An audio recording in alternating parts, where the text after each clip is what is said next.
going to be speaking on the subject tonight on raising up of leaders. So let me tell you about a remarkable thing that happened to me this last week. I was phoned and asked to go and visit one of our employees at his home. Now, he lives down in the township just behind the studio here. And so this is the backstory to this man. He's a bricklayer. In fact, he built the studio that I'm standing in today. He's a distinguished man, but he wasn't a believer. And so year after year, he would watch us, but really this is not for him. And I think in his view, church was for, and faith was for women and children, not distinguished men like him. But then one day his wife got sick, and the word got to some of our elders' wives, and they went to visit her in hospital. And miraculously, she recovered. She was healed. And so he went home, and within a couple of days, he was at my door, and he said, listen, it's time for me to go to church. I think I need to go to church. So he came here, and there's an English service that happens here. And very soon after that, he came to me and said, listen, I need to go to a service that speaks in my mother tongue, in Zulu. Can you point me somewhere? So we did. He got saved about 18 months ago. And then after that, about 6 months later, he was baptized. I remember seeing him come out of the water. I was overseas at the time, and the photo was sent to me. He was punching the air, this 58-year-old, really distinguished man, punching the air. He was so excited for being baptized. Well, that following week, he led his brother to the Lord, who's also on staff. And then lockdown hit.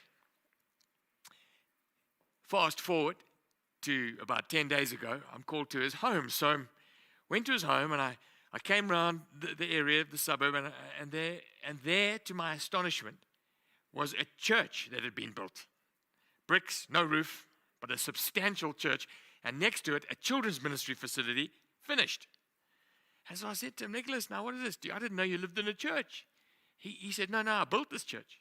I said, when you built a church? He said, well, when lockdown hit, and I discovered that God was going to carry on paying my salary, I said to my wife, it's not right for me to get money from God and use it on myself. So I'm going to build a church. And so without telling any of us, he built this structure. And then when we moved to lockdown 2, he said to his wife, well, we have the church. Maybe we should invite some people. And so what I arrived to was 50 children. I don't even know if he knows the rule. He's not allowed to have more than 50, but there was 50 children crammed into his one spot. And then 20 adults, 15 of them middle-aged men.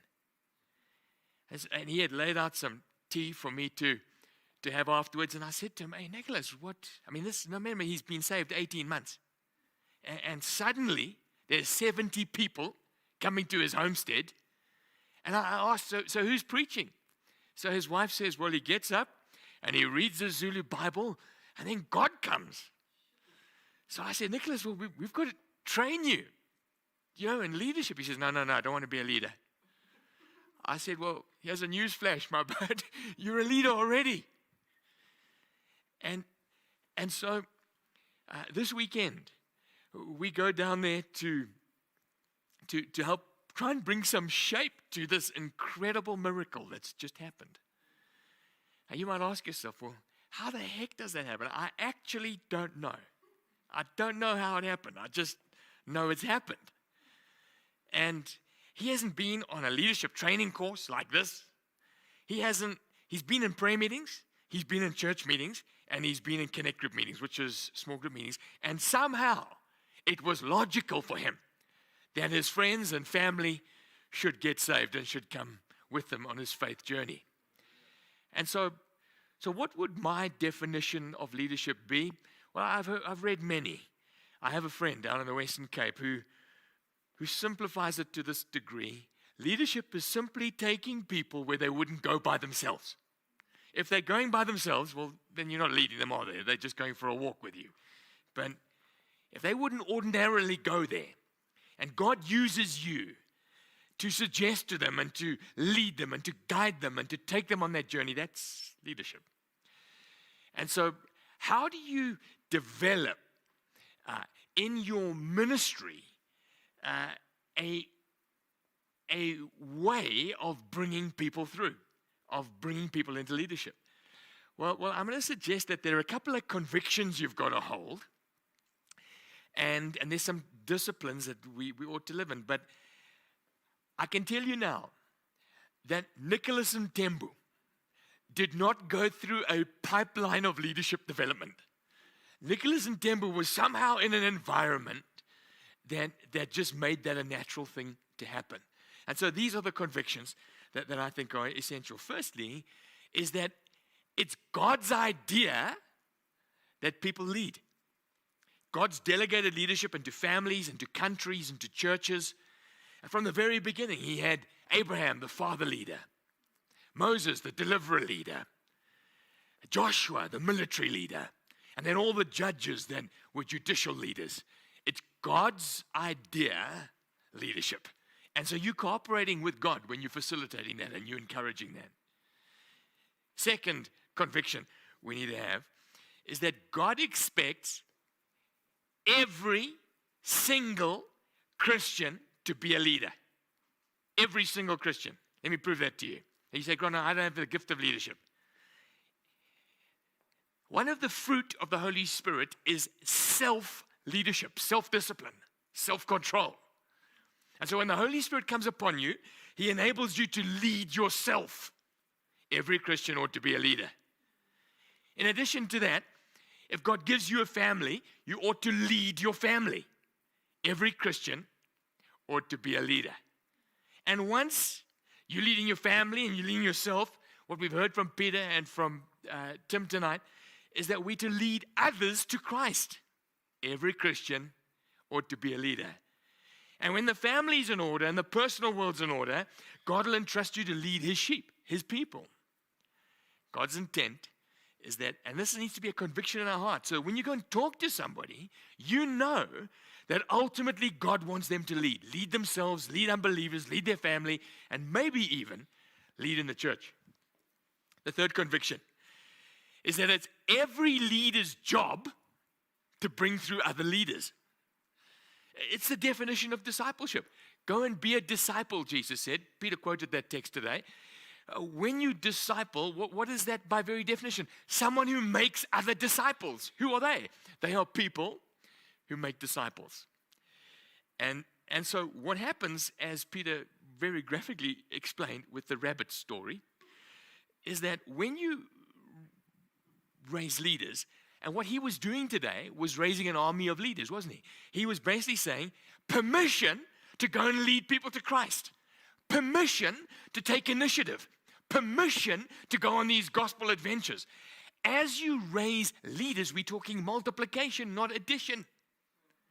If you don't raise leaders, all you're doing is growing by the extent that your gift adds to itself. Fourthly, when it comes to the appointment of leaders in the church, we never risk on character, but boy, we should risk on gifting all the time. So Tim said, be cautious about taking somebody who's undercooked and give them an office of leadership in the church.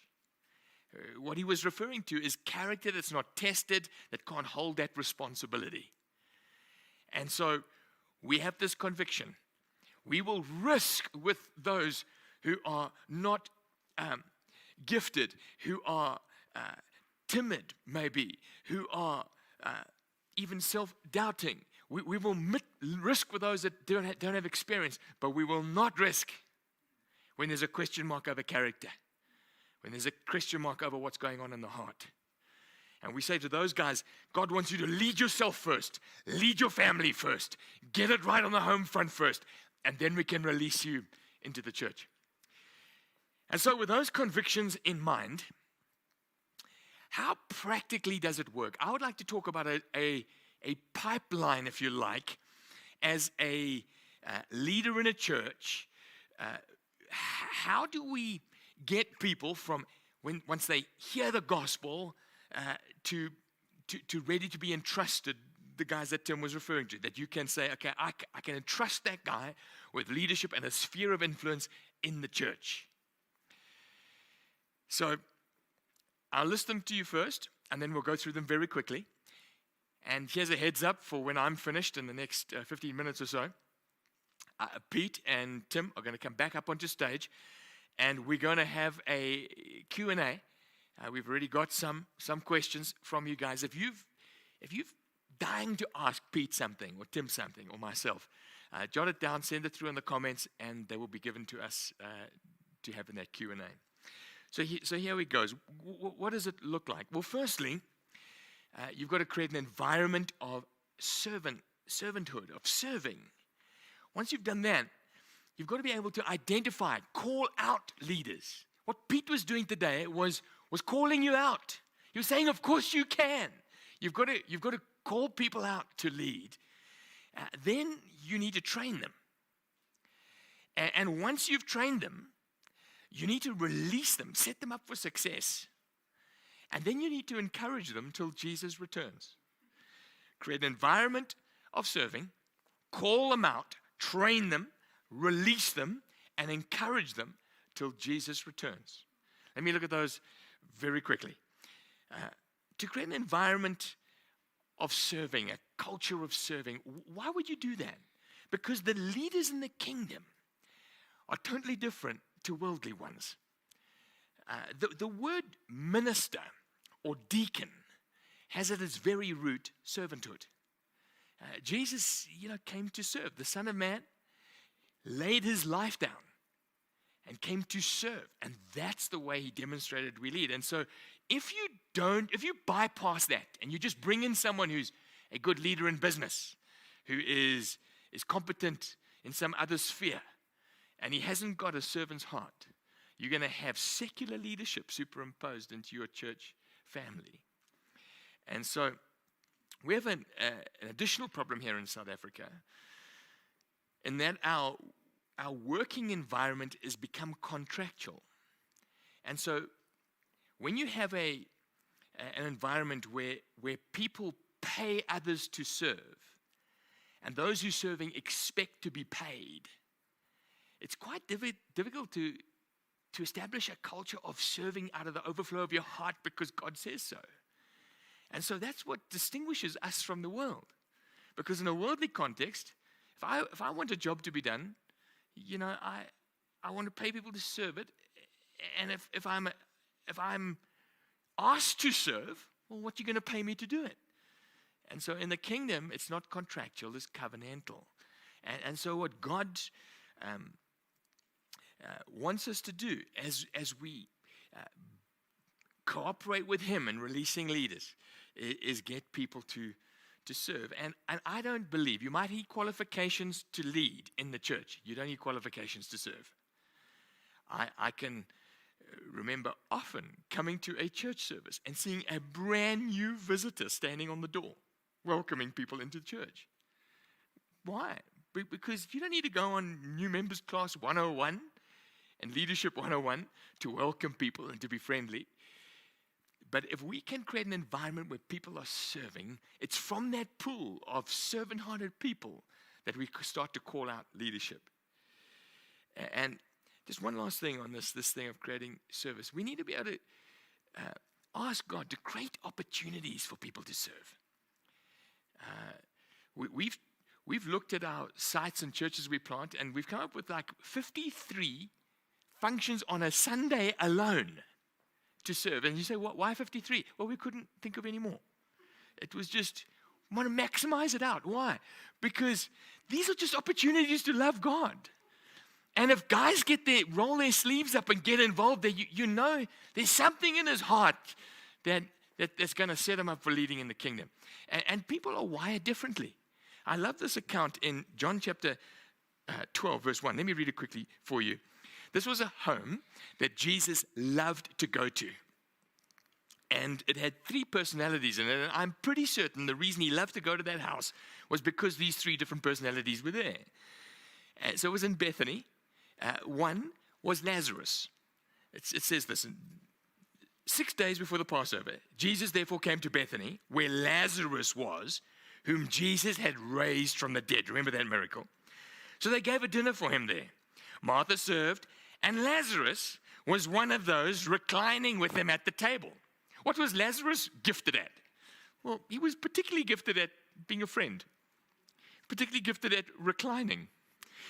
Jesus knew when he arrived there, Lazarus would be there to give him a kiss of greeting. He knew that there would be friendship. He knew there would be fellowship.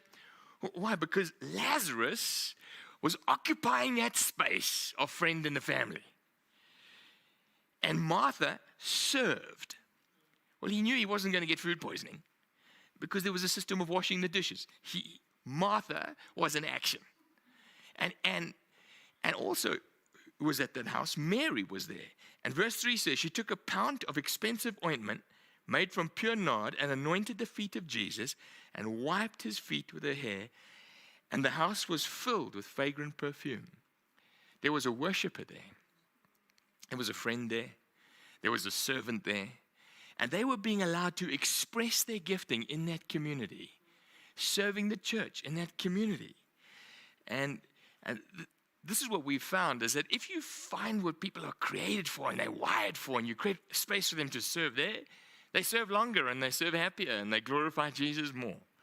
And so we try to do our best to find that sweet spot of serving for people. So once they're serving, it's that pool of people whose heart is in the kingdom, his heart is laying their lives down, his heart is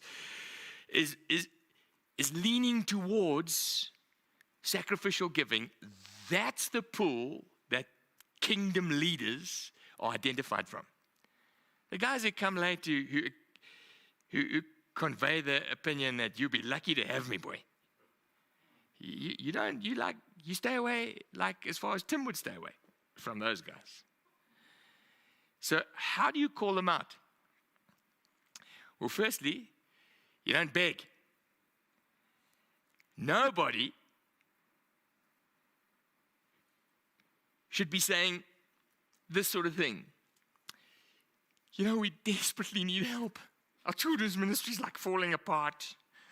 Like, you know, in fact, you've been at this church long enough. You know, surely it's time you start serving. If you approach it that way, firstly, you're not going to get much success. And secondly, you're not reflecting the heart of God.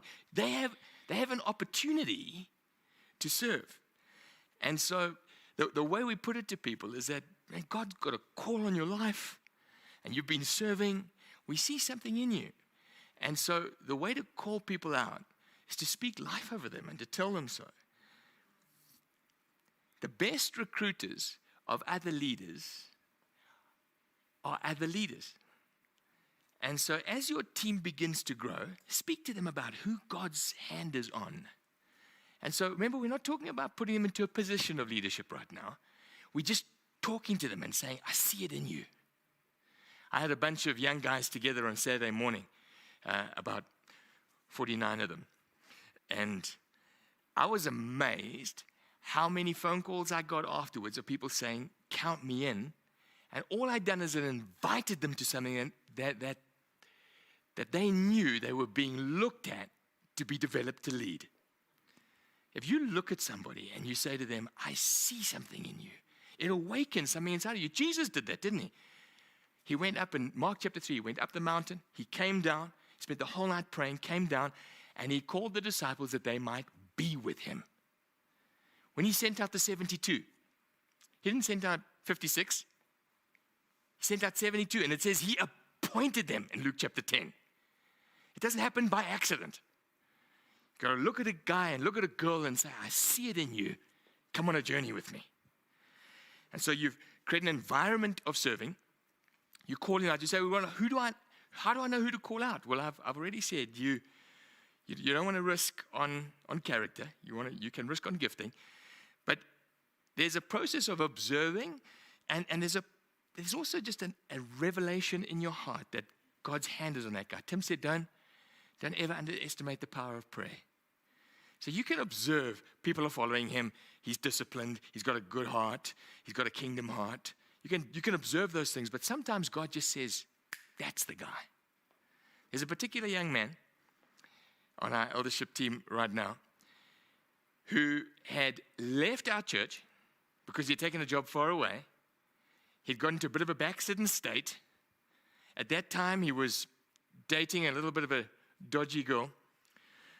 And in my quiet time one morning, I felt God say, that man has a call of God in his life. Call him. The phone call came through when he was on his knees saying, God, give me another chance. You can't plan that. You can't observe that. And so who do you call? Well, if Jesus had to spend all night asking God who it is, we probably need a month or two. And so once we've created an environment of training, environment of serving, we've called them out, we need to train them. Remember when Jesus sent out the 72, this is what he said. He called them into the places, it says in Luke chapter 10, into the villages that he was about to go himself.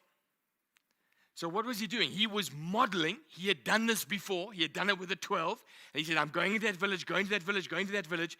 Watch me do it as I go. Part of developing leaders is having them close enough to see you in action. Take them with you. No home group leader should ever go and visit someone in hospital, when we're allowed back into hospital, of course, without someone in tow. Or running a prayer meeting all by yourself. There should be someone in tow. Or running their home group meeting without calling someone beforehand saying, come pray with me before the people arrive. As you model, people learn. Not only is there modeling in training, there's also actual teaching, like what's going on right now. Jesus said to them, carry no money bag, no knapsack, no sandal, greet no one on the road. And then he said to them, now be careful. This is what you say when you say hello. When they reject you, what was he doing? He was training them. What was he doing? He was training them what to say. He was telling them what to expect. He said, receive these miracles. Trust that God's going to use you and break into your situations. And so training, I would suggest, in your local church, your little church plant, or in the church that you're part of, has a formal classroom training, discipleship element, and also just the day-to-day modeling of it. So you've created an environment of serving. You've called them out. You've said, hey, you. Very few people will say, pick me, pick me. You know that. That's like 1% of the population. The rest need you to call them out.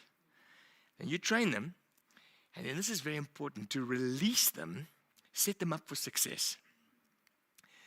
The example we give here is, you know the little training bicycles that you put your kids on when you try to teach them how to ride a bike? They've got the training wheels, right? Why? Because you've got to be a sadistic dad to put your little 4-year-old on a bike without training wheels, take him up a long hill and just say, go, boykie. Because he's going to fall, he's going to break something. It's going to be a long time till he gets back into his bike. But what you do, you put the training wheels and he enjoys the speed down the hill. He thinks he's a Superman. And then you lift the one wheel and the bike starts going down the hill like that. And then you take them off, but you don't leave him. You're running behind the bike, aren't you? What you're doing, you're setting him up for success.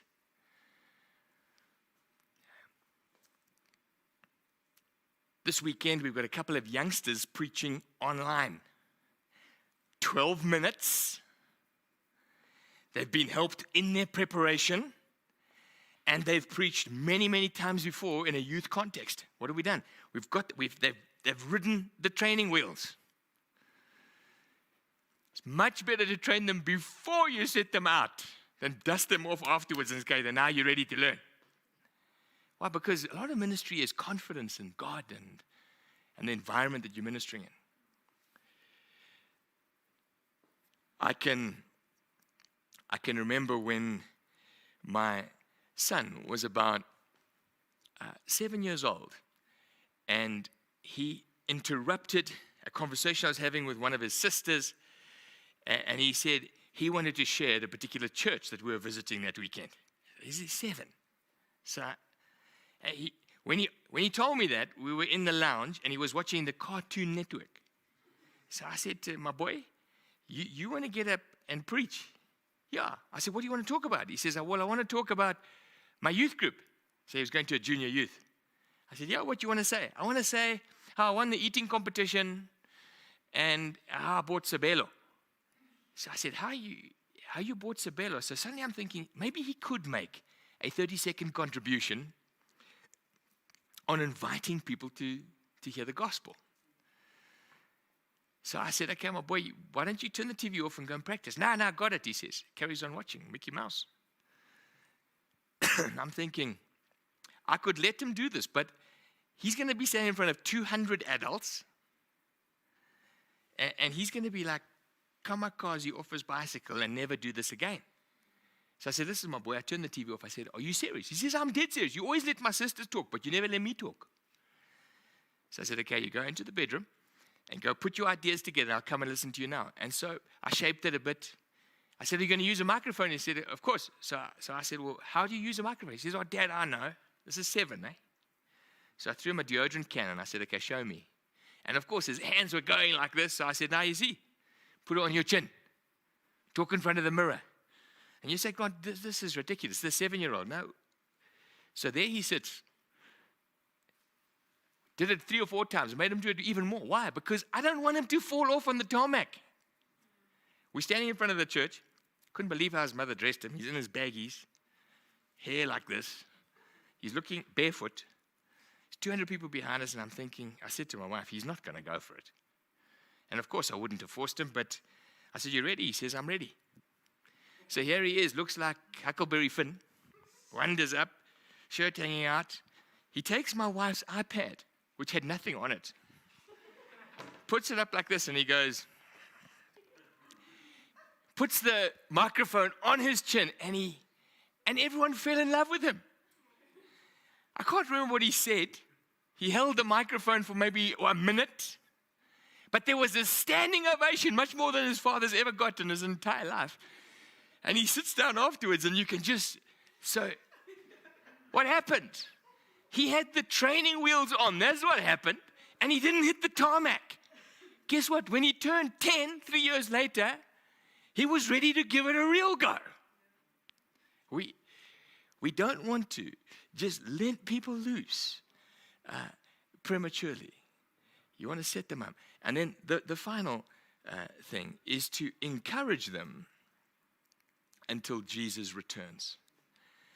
And you'll know in that house that Jesus went to with Mary and Martha, discouragement comes so easily in ministry. There's Mary wetting Jesus' feet with perfume, and the closest woman on earth to her comes with a complaint. Put her in the kitchen. And what does Jesus do? He says, no, listen, Martha. Mary, she's got a beautiful gift. She's done what is right. Jesus, remember when the 72 came back? They came back with all sorts of wrong motives. Man, we've been kicking out the demons. We've been kicking them. And Jesus, it says Jesus full of joy. If Jesus is full of joy, I'm sure he's like smiling at least. He says, listen, chaps, isn't that fantastic? But you shouldn't be rejoicing because of that. But your names have been written in God's book of life. What's he doing? He's encouraging them. See, if we skip out any of these as part of our culture, there's like a blockage in the leadership pipeline. If you stop encouraging, you know what happens? You might bring through a whole lot of new leaders, but these chaps retire regularly. As fast as you bring people through, these guys are saying, I've done my innings. If you don't call them out, they don't self-volunteer most. And so it'll be a very slow entry into your training. If you don't train them and you don't release them, they're going to give up through sheer fear. And so this is not a 1-step, 2-step, 3-step, 4-step, 5-step magic. These are principles that if we live with them, encouraging people, training people, and it's messy. It happens all the time. Some people are busy being encouraged. Other people are being trained. Others are being dusted off because they weren't released properly. Others are being called out, and everybody should be serving. If we can create that sort of environment, maybe the Nicholas and Tembus just happened by accident. I promise you, we did not take Nicholas and say, okay, we've got to put him through a system. We've got to get him into the system of serving and identifying and training and releasing and boom. But he's been baptized into an environment where some of that stuff happens. God believes in leadership.